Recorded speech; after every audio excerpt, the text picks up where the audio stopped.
उत्तराखंड एक ऐसा राज्य जो अपनी धार्मिक स्थल के लिए बहुत ज़्यादा प्रसिद्ध है और सिर्फ धार्मिक स्थल ही नहीं बल्कि उत्तराखंड में कई ऐसे चमत्कार भी हमने देखे हैं जो बहुत ज़्यादा शॉकिंग हैं। और सिर्फ चमत्कार ही नहीं बल्कि उत्तराखंड में कई ऐसे रहस्य छुपे हुए हैं जिनका पता आज तक साइंटिस्ट भी नहीं लगा पाई है। और उन्हीं रहस्यों में एक रहस्य है खैत पर्वत की रहने वाली परियों का। अब इंडिया की गवर्नमेंट ने तो उत्तराखंड की इस जगह को ऑफिशियली परियों का देश अनाउंस कर दिया है। अगर आपको सुनने में बहुत ज़्यादा अजीब लग रहा है तो आज की इस वीडियो में आपको परियों का रहस्य के साथ साथ ऐसे ही कुछ सबूत मैं आपको देने वाला हूं जो बहुत ज्यादा शॉकिंग है। और ये पक्का सबूत आपको देते हैं कि उत्तराखंड की इस जगह पर परियों का वास है। कुर्सी की सीट बात दीजिए क्योंकि आज आपको गूज़बम्प्स आने वाले हैं।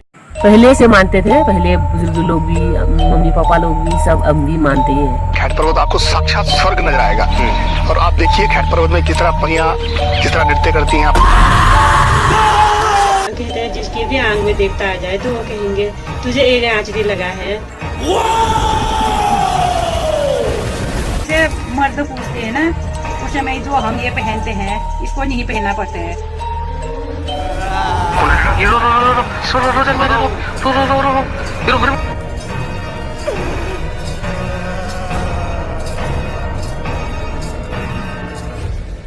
इन परियों की कहानी शुरू होती है उत्तराखंड के टिहली गढ़वाल के एक पर्वत जिसका नाम है खैत पर्वत। यहाँ के लोकल्स के अकॉर्डिंग यहाँ 9 परियां रहती हैं। और अगर आप इस जगह से निकल रहे हैं, खैत पर्वत से अगर आप निकल रहे हैं तो आप चमकीले कपड़े ना पहने और परफ्यूम ना लगाएं, क्योंकि अगर आप ऐसा करते हैं तो ये परियां आपको किडनैप कर लेंगी या उठाकर ले जाएंगी। और यहाँ के रहने वाले लोगों के अकॉर्डिंग तो उन्होंने परियां देखी भी हैं। पूरा सफेद वस्त्र होता है। तो कभी कभी ये होता है कि जब यहाँ देवी उसका हमारे यहाँ पांडव नृत्य होते हैं तो जैसे वहाँ कस्थल में होते हैं, जागर होते हैं, तो उस समय वो दिखाई देते हैं ऊपर चोट। खैट पर्वत आपको साक्षात स्वर्ग नजर आएगा। और आप देखिए खैट पर्वत में किस तरह परियां किस तरह नृत्य करती हैं, परियां किस तरह आती है और परियां आपको निश्चित आशीर्वाद दे के जाएंगे। उत्तराखंड का खैत पर्वत सिर्फ परियों की वजह से प्रसिद्ध नहीं है बल्कि यहाँ कई ऐसी चीजें हमें देखने को मिलती हैं जो कि किसी चमत्कार से कम बिल्कुल भी नहीं है। क्योंकि अगर आप कभी खैत पर्वत जाते हैं तो खैत पर्वत में अदरक की खेती, लहसुन की खेती ये खुद ही हो जाती है बिना किसी के बीज बोए। और अगर आप खैत पर्वत से कोई भी पौधा तोड़ते हैं और उसको दूसरी जगह पर लगाते हैं तो वो पौधा तुरंत मुरझा जाता है। लेकिन आखिर इन परियों की कहानी की शुरुआत कहां से होती है इसको समझते हैं। पुरानी कथा के हिसाब से आज से हजारों साल पहले टिहली गढ़वाल के राजा आशा रावत खैत पर्वत रहने के लिए आए थे, जहां पर वो दीपा पवार नाम की एक लड़की के घर में रुके हुए थे। दीपा पवार के घर में उसकी एक छोटी बहन थी और उसके माता पिता थे। और राजा के आने के बाद दीपा पवार राजा का बहुत अच्छे से ख्याल रखती है। एक बार दीपा राजा से ये पूछती है कि उनका गांव आने का रीजन क्या था और हमारे वहां रुकने का रीजन क्या था। तो राजा ये बताते हैं कि उनको दीपा की छोटी जो बहन थी देवा, उनसे वो बहुत ज्यादा प्रेम करते हैं और उनसे उनको विवाह करना है। अब ये सुनकर दीपा पवार और उनके गाँव के लोग बहुत ज्यादा खुश हुए, क्योंकि देखो यार, एक गाँव की लड़की है जो बहुत ज्यादा गरीब है और उसको राजा आगे से ऑफर दे रहा है कि यार हमें आपसे शादी करनी है, विवाह करना है, तो इसमें बहुत बड़ी बात है। ठीक है, तो जो दीपा पवार थी उसने बिल्कुल अग्री कर दिया इस चीज के लिए राजा से कि हाँ बिल्कुल आप मेरी बहन से शादी कर सकते हैं, आप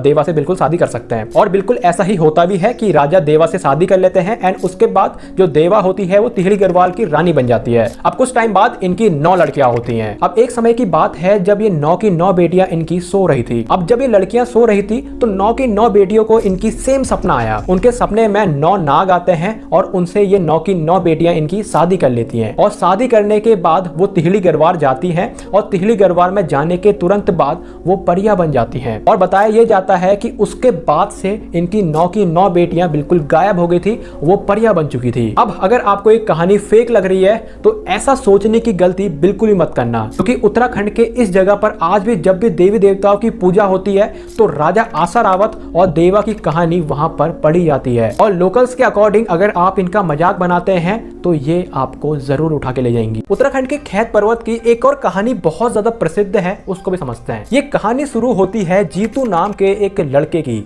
जो कि बागुड़ी गांव का रहने वाला है। जीतू खेती बाड़ी करके अपना घर चलाता है। जीतू के घर पे उसका एक छोटा भाई, उसकी एक बहन है जिसकी शादी हो चुकी है और उसके माँ बाप रहते हैं। अब जब भी जीतू अपने खेत में रुपाई करता था, रुपाई करने का बेसिकली मतलब ये होता है कि खेत में पौधों को बोना, ठीक है। अब जब भी अपने खेत में रुपाई करते थे तो पंडित जी से एक शुभ मुहूर्त निकलवाते थे। अब इस बार भी फसल की रुपाई का समय आ चुका था तो पंडित जी के पास जीतू का छोटा भाई आता है और पंडित जी से ये कहता है कि इस बार हम कौन से दिन में फसल की रुपाई कर सकते सकते हैं, एक कोई शुभ दिन बता दो हमें। तो पंडित जी जीतू के छोटे भाई को ये बताते हैं कि इस बार तुम्हारे लिए कोई भी शुभ दिन नहीं है। अब देखो यार, बेसिकली जीतू के परिवार को फसल की रुपाई तो करनी ही थी, तो बहुत ज्यादा रिक्वेस्ट करने के बाद उनका छोटा भाई पंडित जी से बहुत ज्यादा रिक्वेस्ट करता है। तो पंडित जी उनसे ये कहते हैं कि 6 गति आषाढ़ से पहले अगर तुम अपनी बहन, जिसका नाम था, जो कि शादी हो चुकी थी, जिसकी सोबनी नाम था उसका, अगर उसको तुम मायके से ले आते हो और उसके हाथों से पहली फसल की रुपाई करवाते हो तो तुम्हारे लिए वही दिन शुभ होगा। मतलब बेसिकली पंडित जी का कहना यह था कि अपनी बहन को मायके से ले आओ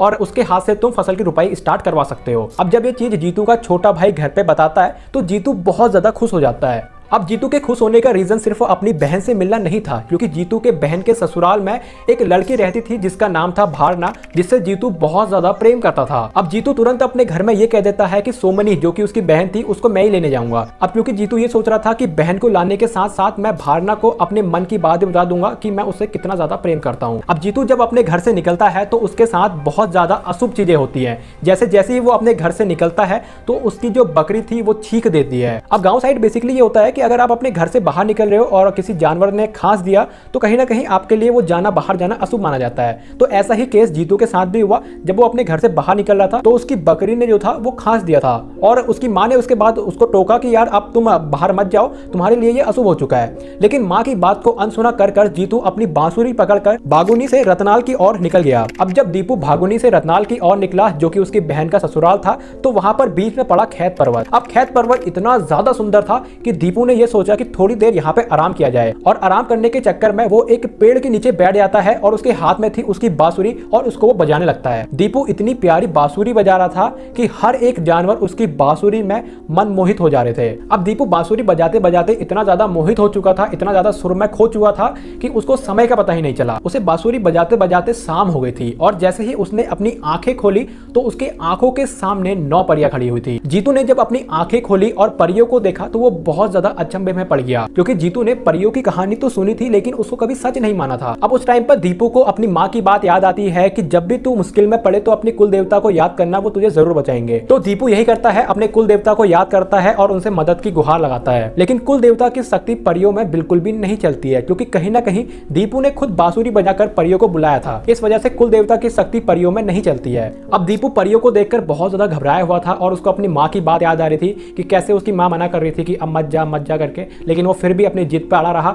और वो चला गया। अब दीपू बहुत ज्यादा रिक्वेस्ट करता है परियों से कि उसको अपने साथ ना ले जाएं, लेकिन परियां उनसे कहती हैं कि उसको उनके साथ चलना ही पड़ेगा। तो दीपू उनसे ये कहता है कि मुझे अपनी बहन शोभना को लेने जाना है और उसके बाद अपनी फसल की रुपाई करनी है, तो अगर आप मुझे इतना करने देते हैं उसके बाद आप मुझे ले जा सकते हैं। मतलब बेसिकली दीपू को यह कहना था कि एक बार मेरी फसल की रुपाई हो जाए उसके बाद आप मुझे ले जाना। तो परियां दीपू की बात मान लेती है और उनसे ये कहती है कि जैसे ही तुम्हारी फसल की रुपाई हो जाएगी मैं तुमको लेने के लिए आ जाऊंगी। उसके बाद परियां बिल्कुल गायब हो जाती है और दीपू भारी मन से रतनाल की ओर निकल लेता है और रतनाल पहुंचकर वो मिलता है भारना से, और भारना से बहुत ही भारी मन से वो ये कहता है कि वो उनसे बहुत ज्यादा प्रेम करता है, लेकिन कुछ समय बाद वो बिल्कुल गायब हो जाएगा क्योंकि उसको परियां ले जाने वाली हैं। और ये कहकर वो भारना के घर से बाहर आ जाता है और अपनी बहन के घर चला जाता है और अपनी बहन को रतनाल से भागुनी यानी कि अपने घर ले आता है। अब उसके बाद दीपू की बहन फसल की रुपाई करती है और खुशी खुशी इनने अपनी पूरी रुपाई कर ली थी। लेकिन जैसे ही इनके खेत में रुपाई खत्म होती है तो 9 की 9 परियां उसके सामने यानी कि दीपू के सामने खड़ी हो जाती हैं और उसको पकड़ लेती हैं और दीपू को पकड़कर वो पृथ्वी में ही समा जाती हैं। और बताया जाता है कि दीपू आज भी अपने गांव की रक्षा करता है और वो आज भी आता है। अब अगर आपको ये कहानी फेक लग रही है तो मेरे दोस्त मैं आपको ये बता दूं कि दीपू उस गांव के लिए आज भी देवता की तरह पूजा जाता है। अब उत्तराखंड के खैत पर्वत के अलावा भी एक और ऐसी जगह है जहां माना जाता है कि वहां परियां आती हैं। वो जगह है नैनीताल में स्थित एक ताल जिसका नाम है परिताल। स्थानीय लोगों का मानना यह है कि पूनम की रात में यहाँ सारी परियां स्नान करने के लिए आती हैं। परियों के बारे में कहा जाता था कि पहले से ऐसी स्थानों में परियां आती, स्नान करती, और वो विशेषकर जब पूनम की रात होती है उस समय वो इस प्रकार का दृश्य वहाँ पर देखा जाता है। तो इस वीडियो का एक्चुअल कंक्लूजन आखिर है क्या परियां असल में होती भी हैं? देखो, अगर साइंस की माने तो कहीं ना कहीं ये चीजें एक ऊर्जा होती है, या तो वो नेगेटिव हो सकती है या पॉजिटिव ऊर्जा हो सकती है, और यही चीज कहीं ना कहीं साइंस भी मानती है कि परियां एक्चुअल में होती है। बाकी परियों के रहस्य में आपका क्या मानना है मुझे कॉमेंट करके जरूर बताइएगा। ऊपर से आपका क्या सुझाव है मुझे कॉमेंट करके जरूर बताना। और भी अगर आपको उत्तराखंड के रहस्यों के बारे में जानना है, इसका पार्ट 2 चाहिए, तो मुझे कॉमेंट करके जरूर बताना और मैं आपसे किसी और नेक्स्ट वाले में मिलता हूँ।